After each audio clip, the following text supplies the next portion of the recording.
12 মাসে 13 পার্বণ সব কিছুই আমি পালন করে থাকি। যে কোনো বিশেষ দিনে বা যে কোনো বিশেষ পুজো পালে আমি এইরকমভাবে আমার সংসারের মঙ্গল কামনার জন্য আমি দিনগুলো পালন করে থাকি। সেই কারণে হয়তো আমার সংসারে অভিশাপ বা কুনজর বা সংসারের এতটুকু ক্ষতি কেউ করতে পারে না। আমি কর্মের বিশ্বাসী, আমি কুকর্মের নয়। তবে চলো আজকের ব্লগটি তোমাদেরকে সঙ্গে নিয়ে শুরু করা যাক।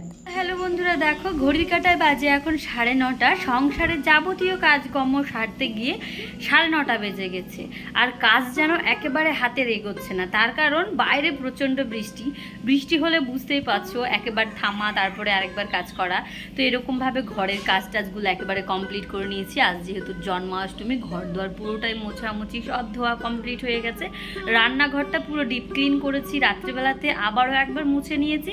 যেহেতু ঠাকুরের ভোগের জন্য এখন তালের বড়া বানাবো, সেই জন্য রান্নাঘরটা একেবারে ডিপ ক্লিন করে নিয়েছি। তবে চলো আজকের ব্লগটি পুরো জুড়ে দেখতে থাকবো, তোমাদেরকে সঙ্গে নিয়ে পুরো ব্লগটা আজকে চলো শেয়ার করি। ক্যামেরার পেছনে প্রত্যেকটা বাসন সুন্দর করে পাকা তেঁতুল দিয়ে মেজে নিয়েছি। আগের দিন দেখেছো গাঁদা ফুলগুলো পেরে রেখেছিলাম, সকালবেলায় এই ফুলগুলো পারলাম। তবে ঠাকুর ঘরটা পুরো ক্লিন করা হয়ে গেছে। আর আমার যেহেতু গোপাল নেই, ওই চিত্রপটটাকে আমি পুজো করি প্রত্যেক বছর। রাধা অষ্টমীতেও ওই চিত্রপটটাকে পুজো করি, জন্মাষ্টমীতেও ওই চিত্রপটটাকে পুজো করি। তবে অনেক শখ আছে একটা বিশাল বড় গোপাল নিয়ে বা রাধাকৃষ্ণ একসঙ্গে মূর্তি নেব, আমি এই প্ল্যানটা করেছি। তবে তোমাদের দাদা ভয় বললো আর 2-1 বছর দাঁড়িয়ে যাও, আমাদের বাইরে যে ঠাকুর ঘরটা রয়েছে সেই ঠাকুর ঘরটা কমপ্লিট হয়ে গেলে তোমাকে আমি গোপাল ঠাকুর বা রাধাকৃষ্ণ যেটা হোক নিয়ে দেবো। এদিকে দেখতে পাচ্ছ তোমাদের দাদা ভাই নিয়ে এসেছে তাল। তবে চলো আজ যে তাল বড়া করবো, সেই জন্য তালটাকে সুন্দর করে আগে ধুয়ে নিই।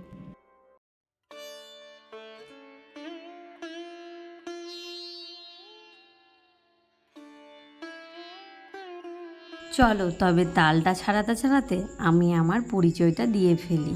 আমি মিঠু, মুর্শিদাবাদ জেলার বহরমপুর শহরের ছোট্ট একটি গ্রামের গৃহবধূ। তবে তোমাদের সঙ্গে আমি শেয়ার করি আমার লাইফস্টাইল, আমার পুজো পাল, আমার ডেলি কাজকর্ম। তবে জানো তো, এই কাজকর্মটা বা এই পুজো পালটা খুব আনন্দ সহকারে ফোনে ক্যাপচার করেছিলাম, কিন্তু ভিডিওর ভয়েস দিতে বা ভিডিওটা এডিট করতে খুব কষ্ট হচ্ছিল আমার।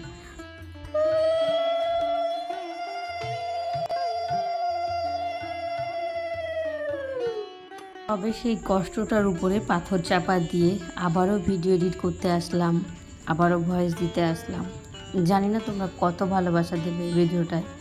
তবে আমি বুঝে উঠতে পারছি না এটাই আমার লাস্ট ভিডিও হবে না আরও এর থেকে এগোতে পারবো না। আমার মনের মধ্যে সায় দিচ্ছে না যে আমি আর ভিডিও করি। এত কষ্ট করে ভিডিও শ্যুট করি, এত কষ্ট করে ভিডিও এডিট করি, এত কষ্ট করে ভয়েস দিই, তারপরেও গিয়ে সেই ভিউজ একেবারে কমে যাচ্ছে।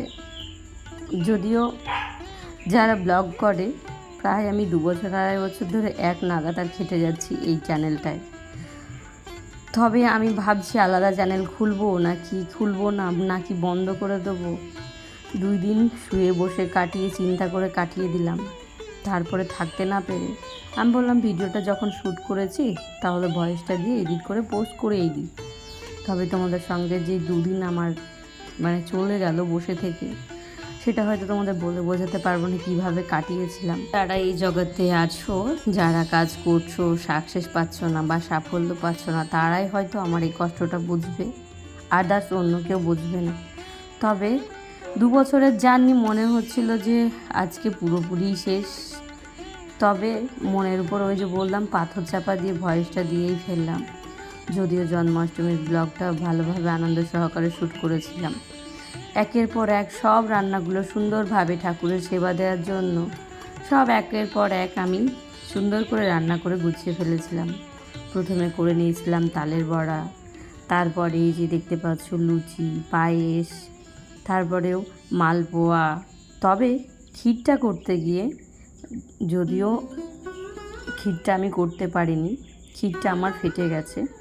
তালের হাতা দিয়ে দুধটা নাড়ার কারণে আমার দুধটা আর তালটা দিয়েছিলাম, তারপরেও কিন্তু ক্ষীরটা আমি করতে পারিনি, ফেটে গেছে। এদিকে মালপোয়াগুলো সুন্দর করে ভেজে নিয়ে চলে এসেছি ঠাকুর ঘরে। রান্না থেকে শুরু করে ঠাকুর ঘর সাজানো একা হাতে কমপ্লিট করে ফেললাম ঠিক টাইম মতো। তো দেখো বন্ধুরা, বন্ধুরা, আমার ভোগ রান্না কমপ্লিট হয়ে গেছে আর আমি এখন ঠাকুরের জন্য মালা গাচ্ছি, যেহেতু রাধাকৃষ্ণকে পড়াবো। আর এই যে আমার ছোট্ট গপুকে কি সুন্দরভাবে সাজিয়েছি। যদিও এটা আমার পিতলের গপু না, তবে এই গপুটা আমি মায়াপুর থেকে একজনের কাছে দানে পেয়েছিলাম, মানে একটা দোকান থেকে আমাকে দান করেছিল, মানে খুব ভালোবেসে, সেই জন্য আমি ওকে যত্ন করে রেখে দিয়েছিলাম। গপুটা পাওয়া আমার প্রায় ওই 15 বছরের কাছাকাছি হবে। তবে সেই গপুটাকে আজকে সুন্দর করে সাজিয়েছি। তবে পুরো ব্লগটি দেখতে থাকো, আরো ভালো লাগবে। আর এই যে দেখতে পাচ্ছ, গপু সোনার জন্য মালা বানাচ্ছি, মানে আমার রাধাকৃষ্ণের যে চিত্রপটটা আছে সেটার জন্য বড় করে একটা মালা গাচ্ছি। তবে যাকে এখন ঘড়ি কাটায় বাজে প্রায় 12:30। তবে 1:30-2 নাগাদ আমি পুজোটা করে ফেলবো। মানে আমি টার্গেট নিয়েছি এরকম টাইমে একটা পুজো করবো, যেহেতু সকাল থেকে এত কাজে ব্যস্ত ছিলাম। তোমাদের হয়তো সবটা ক্লিপ শেয়ার করতে পারিনি, তবে যতটুকু পেরেছি একটু একটু করে দেওয়ার চেষ্টা করেছি। আর যতটুকু পারবো একটু একটু দেওয়ার চেষ্টা করবো। তোমরা সবাই সঙ্গে থাকো, সাথে থাকো, আর পুরো ব্লগটি তোমরা দেখতে থাকো। তবে চলো এখন পুরো মালাটা আমি গেঁথে নিই। আমরা বাঙালি 12 মাসে 13 পার্বণ, আমাদের পুজো পাল লেগেই থাকে। আর প্রত্যেকটা পুজো পাল করার চেষ্টা করি, প্রত্যেকটা পুজো পালন করার চেষ্টা করি, যদি শরীর অসুস্থ না থাকে। ঠাকুর যদি সুস্থ রাখে, এইরকমভাবেই সারা জীবন ঠাকুর সেবা দিয়ে যাব। আর আমি ঠাকুর সেবা দিতে প্রচণ্ড ভালোবাসি। জানি না ঠাকুর কতটা খুশি হন, আর তবে আমি মনে করি আমার এতটুকু খামতি আমি ঠাকুরের পুজো পালে রাখি না। সেই জন্যই হয়তো ঠাকুর আমাকে এত আশীর্বাদ দেয়। অভিশাপ বা কুনজর আমার সংসারে কখনো ঠাকুর পড়তে দেয় না, বা এতটুকু ক্ষতিও করতে দেয় না। আমি কর্মের বিশ্বাসী, আমি কর্মকে বিশ্বাস করি। যে যেমন কর্ম করবে সে সেরকম ফল পাবে। তবে চলো, ঠাকুর আছেন, ঠাকুর থাকবে, সারা জীবন ঠাকুরকে ধরে আঁকড়িয়ে বেঁচে থাকবো। ততদিন রক্ত মাংস গড়া এই শরীরে প্রাণ আছে, ততদিন ঠাকুরের জন্য এই প্রাণ ভরা ভালোবাসা, বুক ভরা ভালোবাসা, বুক ভরা সেবা যত্ন ঠাকুরকে আমি করে যাব। তবে চলো, আজকে আমার ঠাকুরের বেশ বা সিংহাসন তোমরা দেখো।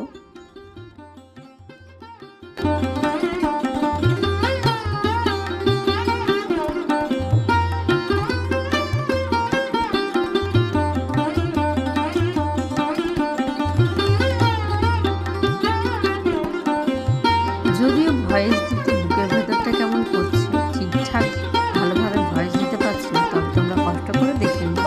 এই যে দেখো, আমি এখন পুজো শুরু করবো, ঠাকুরের আরাধনা করে নিই। তবে তোমরা পুরো ব্লগটি মন দিয়ে স্কিপ না করে দেখতে থাকো। আর যদি আমার ভিডিওটা ভালো লাগে, প্লিজ বন্ধুদের কাছে লাইক, কমেন্ট, শেয়ার করে দিও। আমার ভিডিওটা বন্ধুদের কাছে পৌঁছে দিও। আজকে ঠাকুরের জন্য রান্না করেছিলাম তালের বড়া, মালপোয়া, তার সঙ্গে বানিয়েছিলাম লুচি। যেহেতু আমি পরিমাণগুলো অল্প অল্প করেছিলাম। আর এই যে দেখতে পাচ্ছ, 5 ফলও কেটে নিয়েছি ফাঁকে। তোমাদের সঙ্গে সবটা শেয়ার করা হয়নি, সবটা শেয়ার করলে হয়তো ব্লগটা অনেকটাই বড় হয়ে যেত। এইদিকে অন্নভোগও রান্না করে নিয়েছি, মানে পায়েসের উপরে কাজু কিশমিশ ছড়িয়ে দিয়েছি। দুঃখের বিষয়, তালের ক্ষীরটা আমি বানাতে পারলাম না, সেই জন্য মনের ভেতরটা একটু খুঁতখুত করছে।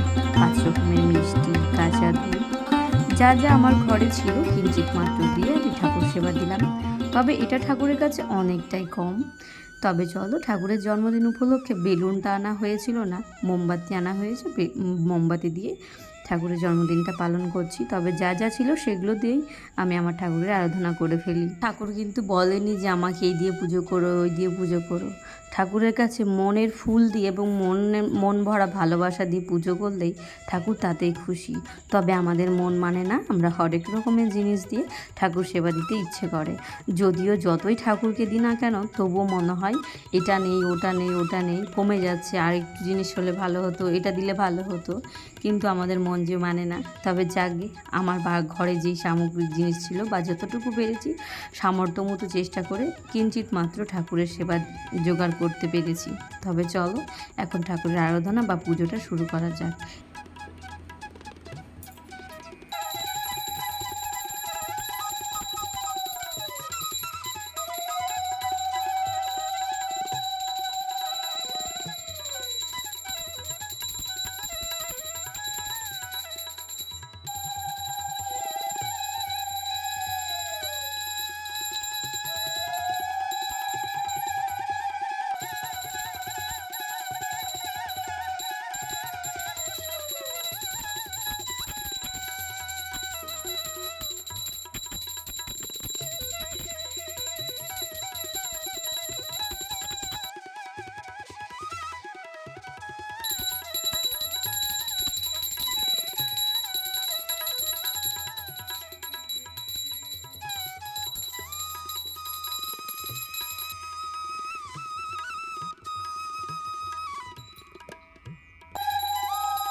এইদিকে ঠাকুরের আরাধনাটা পুরো কমপ্লিট হয়ে গেছে। ঠাকুরের প্রণামটা সেরে ঠাকুরের ভোগ নিবেদনও করে দিয়েছিলাম।